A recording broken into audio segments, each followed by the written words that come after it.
Hello guys, எல்லாரும் எப்படி இருக்கீங்க? இன்னைக்கு நம்ம யுனிவர்சல் தமிழ் வாய்ஸ் ஓவர் சேனல்ல ஒரு வெறித்தனமான பிரெடேட்டரோட கதையை தான் கேட்க போறோம். இந்த படத்தோட ஒன்லைனர் என்னன்னு சொல்றேன், கேளுங்க. காட்டுக்கே ராஜான்னா அது சிங்கம் தாங்க. ஆனா இந்த ஒரு பிரெடேட்டர் கிட்ட சிங்கமாவே இருந்தாலும் கொஞ்சம் பயந்து தான் ஆகணும். அதுலயும் இது சாதாரண பிரெடேட்டரா இல்லாம சில இல்லீகல் ட்ரக்ஸ்னால அதோட ஆக்ரோஷம் பல மடங்கு அதிகமாகி வெறித்தனமான பிரெடேட்டரா இருந்தா எப்படி இருக்கும்?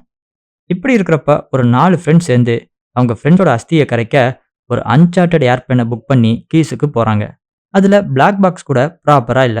ஏதாச்சும் அசம்பாவிதம் நடந்தா யாரையும் ஹெல்ப்புக்கு கூட கூப்பிட முடியாது. இவங்க கூட இன்னும் சில பேர் அந்த பிளேன்ல டிராவல் பண்றாங்க. எதிர்பாராத விதமா அந்த பிளேனோட என்ஜின் ஃபெயில் ஆகி கிராஷ் லேண்டிங் பண்ண வேண்டியதா போயிடுது. கிராஷ் ஆன அந்த இடத்துல என்ன ஆபத்தை சந்திக்கிறாங்க? அதுங்க கிட்ட இருந்து எப்படி தப்பிக்க போறாங்க? இப்படி ஒரு ஆபத்தான பயணத்துல போராட்டம், வலி, தியாகம், துரோகம்னு அப்படியே படம் பார்க்கறக்கு கொஞ்சம் லைட்டா ஸ்லோவா தாங்க நகருது. இதெல்லாம் மீறி அந்த பாசக்கார தங்கச்சி அவ அண்ணாவோட அஸ்தியை கரைச்சாலா இல்லையான்னு தான் மிச்ச கதை. பட் இது படமா பார்க்கறத விட கதையா கேட்குறப்ப இன்னும் கொஞ்சம் நல்லாவே இருக்கும். இது எங்களோட ஃபர்ஸ்ட் முயற்சி. ஸோ கண்டிப்பா சப்ஸ்கிரைப் பண்ணி எங்களுக்கு ஆதரவு கொடுங்க. சரி, டைமை வேஸ்ட் பண்ணாம வாங்க வீடியோக்குள்ள போலாம். படத்தோட ஓப்பனிங் சீன்ல ஒரு சதுப்பு நிலத்தை காட்டுறாங்க. அங்க ஜோரா மழை பெஞ்சிட்டு இருக்கு. அந்த இடத்த பார்க்கவே ரொம்ப பயங்கரமா இருக்கு. பொதுவா இந்த மாதிரி இடத்துக்கு யாரும் வாழவும் மாட்டாங்க, போகவும் மாட்டாங்க. அதை பயன்படுத்தி அங்க ஒரு சில ட்ரக்ஸ் ஸ்மக்லர்ஸ் அந்த இடத்த இல்லீகலா யூஸ் பண்ணிட்டு இருக்காங்க. அப்ப திடீர்னு ஒரு நாள் போலீஸ் அங்க வந்து அந்த இடத்த ரவுண்ட் அப் பண்ணி அட்டாக் பண்றாங்க. அந்த சண்டையில 2 சைட்லயும் நிறைய உயிர் சேதம் ஏற்படுது. ஒரு சில ஸ்மக்லர்ஸ் அந்த ட்ரக்ஸை எடுத்துக்க முடியாம கிட்ட இருக்கிற ரிவர்ல தள்ளி விட்டு ஆதாரத்தை அழிக்க பாக்குறாங்க. அந்த ரிவர்ல ஆயிரக்கணக்கான முதலைங்க ட்ரக்ஸ் கலந்த தண்ணியை குடிச்சு ரொம்பவும் ஆக்ரோஷமா மாறுதுங்க. அப்படியே கட் பண்ணி அடுத்த சீன்ல இந்த படத்தோட ஹீரோயினா காட்டுறாங்க. இவ பேரு கயல். அப்போ பயாலஜி கிளாஸ் நடந்துட்டு இருக்கு. கயல் கிளாஸ பெருசா கவனிக்காம போன்ல வந்த மெசேஜ பாத்துட்டு இருக்கா. இத பார்த்த அந்த ப்ரொஃபசர் இவ கிட்ட பிரெடேட்டர்ஸ பத்தி சில கேள்விகளை கேக்குறாங்க. கயல் அத பெருசா கேர் பண்ணாம அப்படி இப்படின்னு ஏதோ சொல்லணுமேனு பதில் சொல்லிட்டு இருக்கா. அந்த ப்ரொஃபசரும் இத பெருசா கண்டுக்காம கிளாஸ கண்டினியூ பண்றாங்க. அப்ப திடீர்னு கயல் ஏபெக்ஸ் பிரெடேட்டர்ஸ பத்தி டீடைலா சொல்ல ப்ரொஃபசர் அவளையே பாத்துட்டு இருக்காங்க. அப்படியே கிளாஸ் பெல்லும் அடிக்குது. அடுத்த சீன்ல கயல் அவளோட ஃப்ரெண்ட் ஆலிஸ ரொம்ப நாள் கழிச்சு பாக்குறா. கயலோட பிரதர் ஒரு இன்சிடென்ட்ல செத்துறான். அவனோட அஸ்தியை கரைக்கத்தான் ஈசன் ஒரு இடத்துக்கு போக பிளான் பண்றாங்க. இந்த இடத்தை சூஸ் பண்றதுக்கு மெயின் ரீசன் கயலோட பிரதருக்கு இந்த இடம்னா ரொம்பவும் இஷ்டம். பேசிட்டு வெளியே நடக்கிறாங்க. அப்போ அங்க வெளியே இருந்த ஜீப்ல மலிகான் சாம பார்த்ததும் கயலுக்கு கொஞ்சம் டென்ஷன் ஆகுது. ஆலிஸ்க்கு நல்லாவே தெரியும் மலிகா ஆட்டிடியூட் காட்டுற பொண்ணுன்னு. அவ இந்த ட்ரிப்ல ஜாயின் பண்ணனது கயலுக்கு சுத்தமா பிடிக்கல. கீஸ்ல அஸ்தியை போடுறப்ப அவ பாத்துட்டா. அது மட்டும் இல்ல, என்னோட காரை நான் வித்துட்டேன், அங்க போக என்கிட்ட கார் கூட இல்ல, என்ன இருந்தாலும் இவளும் ஜேமியோட ஃப்ரெண்டு தானேன்னு கையில ஆலிஸ் கன்வின்ஸ் பண்ணி ட்ரிப்புக்கு ஒத்துக்க வைக்கிறா.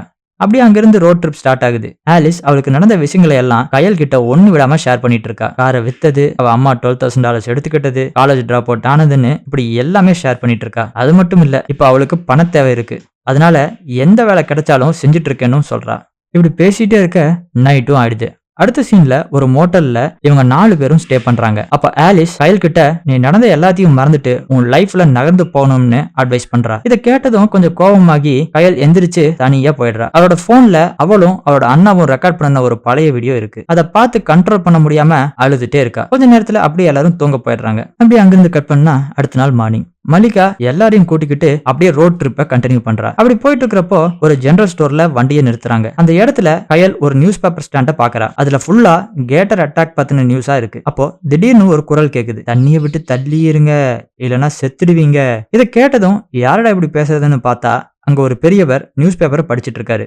பெரியவரே, நீங்க யார பத்தி பேசிட்டு இருக்கீங்கன்னு கயல் கேட்டதுக்கு அதுக்கு அந்த பெரியவர், அது பேரு கிறிஸ்டினா, கண்ணு கிட்ட ஆழமான பெரிய தழும்பு இருக்கும் அப்படின்னு சொல்லிட்டு இருக்கிறப்போ மல்லிகா ரொம்பவும் ஆட்டிடியூட் காட்டுற பொண்ணு இல்லையா, இதெல்லாம் நீ கண்டுக்காத, வா நம்ம கிளம்பலாம்னு கையில கூட்டிட்டு அங்கிருந்து எல்லாரும் ட்ரிப்பை கண்டினியூ பண்றாங்க. அப்படி போயிட்டு இருக்கிறப்போ முதலைங்களை பத்தி நிறைய விஷயங்களை பத்தி பேசிட்டே போறாங்க. வந்து சேர்ந்த இடத்த பார்த்ததும் எல்லாருக்கும் ஒரே ஷாக். கையிலுக்கு ஒண்ணுமே புரியல. இப்ப எதுக்கு நம்ம எல்லாரும் ஏர்போர்ட்டுக்கு வந்திருக்கோம்னு கேட்க அப்பதான் மல்லிகாவோட சர்ப்ரைஸ் என்னங்கறத சொல்றா. நம்ம கீஸுக்கு பிளேன்ல தான் போக போறோம். இதை கேட்டதும் சாம் மல்லிகா கிட்ட கையலுக்கு இப்படி ஃப்ளை பண்றது பயம்னு உனக்கு தெரியும்லன்னு கேட்க அதுக்கு மல்லிகா கோபமா, உங்களுக்கு எல்லாம் நன்றியே இல்லைன்னு நல்லா தெரியுது, அவ்வளவு தூரம் டிரைவ் பண்ணி டைம் வேஸ்ட் பண்ண வேணாம்னு தான் பிளேன்ல போலாம்னு நான் கூட்டிட்டு வந்தேன், தேவையில்லாம பயப்படாம அவளை தூக்கிட்டு வர சொல்லுன்னு சொல்லி எல்லாத்தையும் ஏர்போர்ட்டுக்குள்ள கூட்டிட்டு போறா. அங்க ஒருத்தர் ஸ்மோக் பண்ணிட்டு லைட்டா சரக்கம் போட்டுட்டு ஸ்டைலா நடந்து வராரு. இந்த மனுஷனோட ஏர்லைன்ஸ் தாங்க இது, பிராங்க் ஏர்லைன்ஸ். இவங்க கூட இன்னும் சில பேரு அந்த பிளேன்ல டிராவல் பண்றதுக்காக வெயிட் பண்ணிட்டு இருக்காங்க. பிராங்க் அவரோட ரூட்டை பத்தி பெருமையா சொல்லிட்டு இருக்காரு. அப்படியே கரையை கட்டி பிடிக்கிற மாதிரி பறக்க போறோம், அங்க கீழே இருக்கிற வெட்லாண்ட்ஸை நீங்க ரசிக்கலாம்னு சொல்லி எல்லாரையும் பிளேன்குள்ள வெல்கம் பண்றாரு.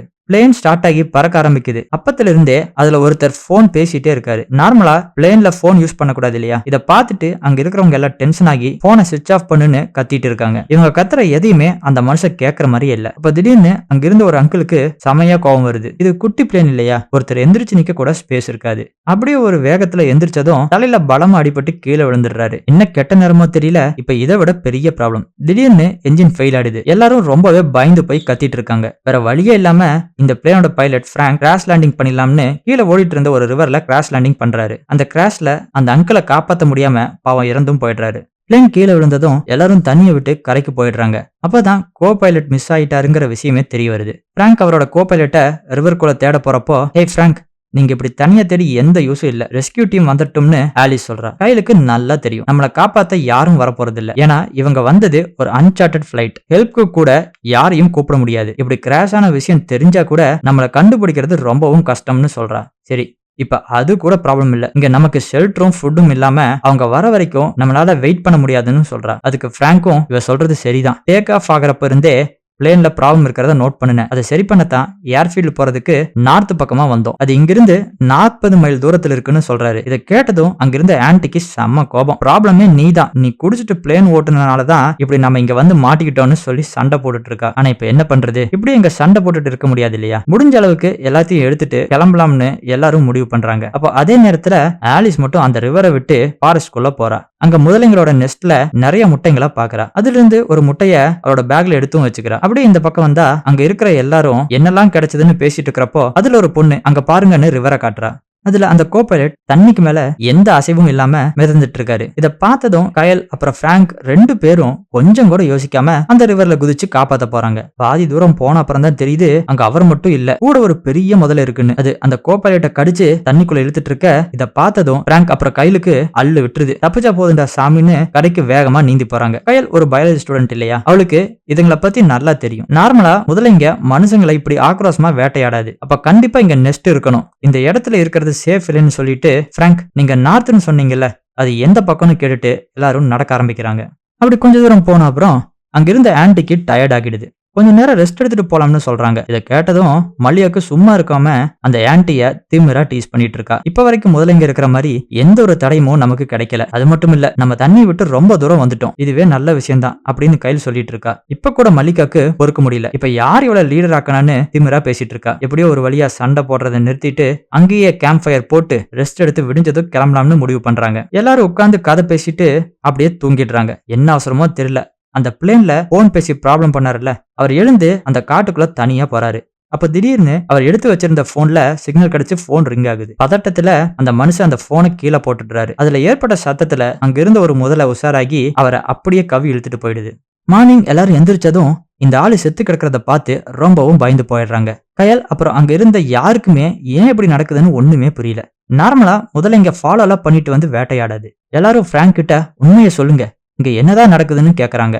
அப்பதான் பிராங்க் சொல்றாரு, கொஞ்ச நாளாவே இங்க இருக்கிற முதலைங்கெல்லாம் வினோதமா நடந்துக்குதுங்க. அதுல ஒரு முதலைக்கு பெரிய ஸ்கேர் இருக்கு, அதுதான் வெறித்தனமா வேட்டையாடிட்டு இருக்கு. இந்த ஊர்க்காரங்க அதுக்கு பேர் கூட வச்சிருக்காங்க. இப்படி சொல்லிட்டு இருக்கிறப்போ ஆலிஸ்க்கு தூரத்துல ஒரு கேபின் தெரியுது. இதுக்கு மேல நாம இங்க இருக்க கூடாதுன்னு அந்த கேபினை நோக்கி நடக்க ஆரம்பிக்கிறாங்க. இது காடு இல்லையா? எல்லாரும் ஒட்டுக்கா நடக்க ஸ்பேஸ் பத்தாது. அதனால ஒருத்தர் பின்னாடி ஒருத்தரா போயிட்டு இருக்காங்க. அப்படி இவங்க கொஞ்ச தூரம் போனதும் திடீர்னு சுத்தி ஏதோ சத்தம் கேக்குது. லாஸ்ட் டைம் டயர்ட் ஆகி ஒரு ஆன்டி இருந்தாங்கல்ல, இப்போ இவங்க எல்லாருக்கும் முன்னாடி லீட் பண்ற மாதிரி எனர்ஜெட்டிக்கா போயிட்டு இருக்காங்க. அப்படி போயிட்டு இருக்கிறப்போ இப்ப கைலுக்கு ஏதோ வித்தியாசமா ஃபீல் ஆகி யாரும் அசையாதீங்க, எல்லாரும் அப்படியே நில்லுங்கன்னு பேசிட்டு இருக்கிறப்பவே ஒரு முதல்ல அந்த ஆன்டிய வாயில கடிச்சு இழுத்துட்டு போகுது. அப்படியே அவங்க இருக்கிற இடத்த சுத்தி நிறைய முதலைங்க வந்துடுது. பயத்துல எல்லாரும் வேகமா ஓட ஆரம்பிக்கிறாங்க. அங்க தூரத்துல பார்த்த கேபின் கண்ணுக்கு தெரிஞ்சதும் எல்லாரும் அதுக்குள்ள ஓட ஆரம்பிக்கிறாங்க. இதுல கடைசியா வந்த ஜோயி மட்டும் முதல்ல கிட்ட மாட்டிக்கிறா. ரொம்ப நேரம் போராடி ஜோயை காப்பாத்தி எல்லாரும் கேபின்குள்ள சேஃபா போயிடுறாங்க. என்னதான் எல்லாரும் இப்போதைக்கு தப்பிச்சிருந்தாலும் சுத்தியும் நிறைய முதலைங்க இருந்துட்டு தான் இருக்கு. ரொம்ப தூரம் நடந்தே வந்ததால எல்லாரும் ரொம்பவே களைச்சு போயிருக்காங்க. ஒவ்வொரு பேட்ச் தூங்குனா ஒரு பேட்ச் முழிச்சு காவல் காக்கலாம். அப்பதான் அந்த முதலைங்க கிட்ட இருந்து நம்ம சேஃபா இருக்க முடியும்னு சொல்லிட்டு கயல் தூங்க போறா. அப்படி தூங்குறப்போ அவளுக்கு அவளோட பிரதர் ஜேமி எப்படி இருந்தானோ அது அப்படியே அவ கனவுல வருது. ஜேமி சாகுறப்போ கயலும் கூட தான் இருந்தாலும் ஜேமியை காப்பாற்ற முடியல. இப்படி கனவு கண்டுட்டு இருக்கிறப்போ சாமுக்கு அந்த இடத்துல ஒரு மேப் கிடைக்குது.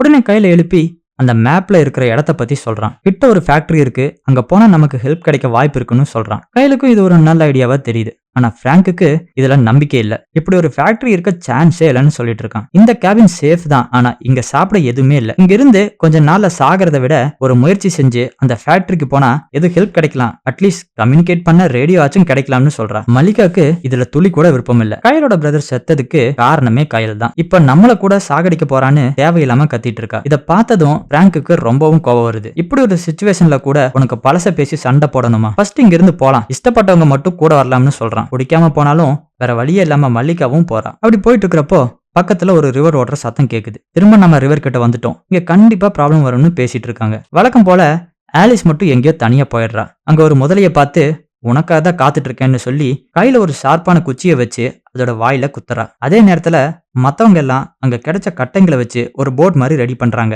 ஆலிஸ் வேகமா ஓடி வந்து இங்க முதலைங்க வந்துட்டு இருக்கு, நம்ம இங்க இருந்து உடனே கிளம்பணும்னு சொல்லி எல்லாரும் அந்த போட்ல ஏறி போறாங்க. ஆனா அந்த முதலைங்க விடாம துரத்திட்டு வருது. அதை பார்த்த ஜோயிக்கு ஒரு யோசனை. என்ன நினைச்சான்னு தெரியல, திடீர்னு அந்த ரிவர்க்குள்ள குதிச்சு அந்த முதலைங்க இரையாயிடுறா. டாம் கண்ணு முன்னாடி ஜோயி இப்படி உயிர் தியாகம் பண்ணுனது அவனை ரொம்பவும் பாதிச்சிருது. அதை நினைச்சு பயங்கரமா அழுகிறான். இப்போ அந்த முதலைங்களும் இவங்களை பின்தொடராம அப்படியே போயிடுது. அப்படியே கொஞ்ச நேரத்துல அந்த மேப்ல பார்த்த ஃபேக்டரி தெரியுது. இப்பதான் எல்லாருக்கும் கொஞ்சம் நிம்மதியே வந்திருக்கு. ஃபேக்டரியை பார்த்ததும் இப்ப கொஞ்சம் சேஃப் ஜோன்ல வந்துட்டோம், இனி இவங்க ஹெல்ப் பெருசா தேவைப்படாதுன்னு திரும்பவும் எல்லார்கிட்டயும் மல்லிகா வழக்கம் போல திமிரா பேசுறா. படத்தோட ஓப்பனிங் சீன்ல ஸ்மக்லர்ஸ் யூஸ் பண்ண ஃபேக்டரி காட்டினாங்கல்ல, எஸ் இதுதான் அந்த ஃபேக்டரி. அங்க இருக்கிற செவுத்துல எல்லாம் ஒரே ரத்த கரையா இருக்கு, ஆனா உள்ள யாருமே இல்ல. சரி, 2 டீமா பிரிஞ்சு போலாம்னு சொல்லி பிராங்க், மல்லிகா, ஆலிஸ் ஒரு டீமாவும் மிச்சம் இருக்கிறவங்க ஒரு டீமாவும் ஃபேக்டரியில எதுவும் கிடைக்குமான்னு தேடுறாங்க. பிராங்குக்கு மல்லிகா மேல செம கோபம். எப்படியாச்சும் இவளுக்கு ஒரு நல்ல பாடம் கத்து கொடுக்கணும்னு சொல்லி ஆலிஸை தனியே அனுப்பிடுறான். இப்போ மல்லிகா அப்புறம் பிராங்க் மட்டும் இருக்காங்க. இந்த சிச்சுவேஷனை யூஸ் பண்ணி மல்லிகா மேல ரொம்பவும் கோபமா நடந்துக்கிறான் பிராங்க். மல்லிகா கொஞ்சம் கூட ஆட்டிடியூட் குறையாம எல்லாத்துக்கும் திமிராவே பதில் சொல்லிட்டு இருக்கா. இதை கேட்டதும் பிராங்குக்கு செம கோபம். உனக்கு யாரு மேலயும் அக்கறை இல்லைன்னு சொல்லி அங்கிருந்து மல்லிகாவை கீழே தள்ளி விடுறான். மல்லிகா அவளோட உயிரை காப்பாத்திக்க அங்கிருந்து ஒரு ராடை புடிச்சு தொங்கிட்டு பிராங்க் கிட்ட நான் செஞ்சதெல்லாம் தப்புன்னு கெஞ்சிட்டு இருக்கா. அதே நேரத்துல கையில் இருந்த இடத்துக்கு அங்க ஒரு பையன் உடம்பு முழுக்க ரத்தத்தோட வரான். அவன் எதை சொல்ல ட்ரை பண்றான், ஆனா அதை சொல்லி முடிக்கிறதுக்கு முன்னாடியே செத்துடுறான். அப்போ திடீர்னு மல்லிகா கத்துற சத்தம் கேக்குது. என்னன்னு பார்த்தா கிறிஸ்டினா முதல்ல அங்க வந்து பிராங்க அப்படியே கவ்வி இழுத்துட்டு போயிடுச்சு. அங்க வந்த டாம் மல்லிகாவை எப்படியோ காப்பாத்திடுறான். இப்பதான் மல்லிகாக்கு புத்தி வந்து அவ செஞ்சதெல்லாம் தப்புன்னு சொல்லி கையல் கிட்ட மன்னிப்பு கேக்குறா. திரும்ப எல்லாரும் அந்த ஃபேக்டரிக்குள்ள நடக்க ஆரம்பிக்கிறாங்க. அப்ப அவங்க போற வழியில நிறைய முதலைங்க படுத்திருக்கு. இத பார்த்ததும் எல்லாருக்கும் பயம் ஆயிடுது. இதுங்கெல்லாம் தூங்கிட்டு இருக்கு, எந்த சத்தமும் போடாம இருந்தா நம்ம அந்த பக்கம் போயிடலாம்னு சொல்லி கையில் நடக்க ஆரம்பிக்கிறா. இவ பின்னாடி ஒவ்வொருத்தரா போறாங்க. கையில் எக்ஸ்பெக்ட் பண்ண மாதிரி அங்க ஒரு ரேடியோ ரூம் இருக்கு. எல்லாரும் சேஃபா அந்த பக்கம் போயிட்டாங்க. இப்போ சாம் மட்டும் தான் மிச்சம் இருக்கான். இப்படி மெதுவா போயிட்டு இருக்கிறப்போ அவன் கால் ஸ்லிப் ஆயிடுது. இந்த சத்தத்துல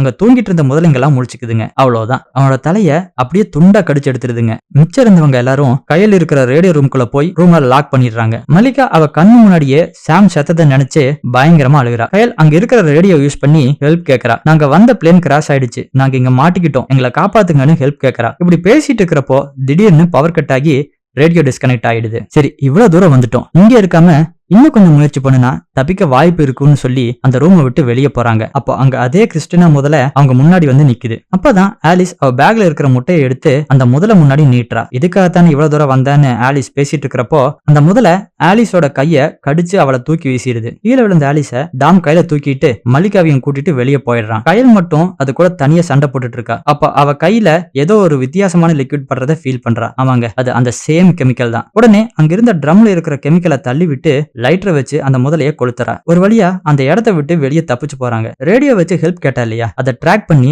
ரெஸ்கியூ டீமும் அங்க வந்து அவங்கள காப்பாத்திடுறாங்க. கொஞ்ச நாளுக்கு அப்புறம் கைல் அவ அண்ணா கொடுத்துட்டு போன பைக்ல வந்து புளோரிடா கீஸ்ல அஸ்தியை நிம்மதியா தூவி விடுறா. இனிமேல் நீ சொன்ன மாதிரி என்னோட வாழ்க்கையை ஆரம்பிக்க போறேன் அப்படின்னு சொல்லி அங்கிருந்து பைக் எடுத்துட்டு அவளோட வாழ்க்கையை ஆரம்பிக்கிறா. ஆனா நம்ம தலை இன்னும் சாகலங்க. எஸ், பிராங்க் இன்னும் சாகாம தரக்க போட்டுட்டு அங்கதான் இருக்காரு. இனி அவர் என்ன ஆவார்னு அடுத்த பாட்டுல தான் தெரியும். இந்த ஒரு நரேஷன் உங்களுக்கு பிடிச்சிருந்தா மறக்காம லைக் பண்ணிட்டு சப்ஸ்கிரைபும் பண்ணிட்டு கூடவே பெல் ஐக்கானை தட்டி விட்டு சப்போர்ட் பண்ணுங்க. உங்களுக்கு பிடிச்ச அப்புறம் பிடிக்காத விஷயத்த கூட கமெண்ட்ல சொல்லுங்க. சீக்கிரமே வேற ஒரு டிஃப்ரெண்டான நல்ல கதையோட உங்களை வந்து பார்க்குறேன். அது வரைக்கும் டாடா, பை பாய்.